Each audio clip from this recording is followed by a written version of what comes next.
We've got some big Marvel Rivals news to go over. Black Cat is less than a week away, so we're previewing the 7.5 update, including Felicia and her known abilities, plus all the new content arriving in the final week of Marvel Rivals 7.0, like the new Deadpool event.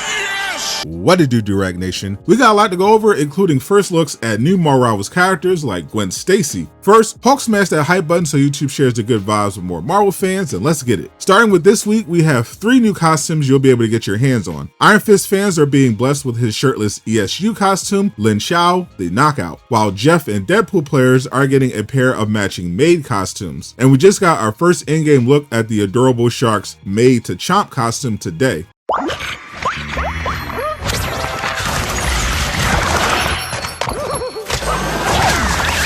Iron Fist and Jeff's costumes will be available in the store starting at 10 p.m. Eastern on April 9th, but Deadpool's Maid outfit will not be sold in the store. Instead, players can obtain it for a limited time from April 10th until May 8th in the Hospitality 101 event. As you can tell from the balloons, this is basically the same gacha-inspired event we've seen for previous costumes like Sadot, where you spend units to pop a balloon, with each earning you a cosmetic item. If you pop the balloon with the Maid Pool costume, you win all the cosmetics automatically. This gives you the chance to get the costume bundle for almost free if you're really lucky, or standard price if you're not.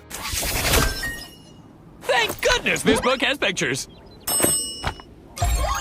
Let's get go!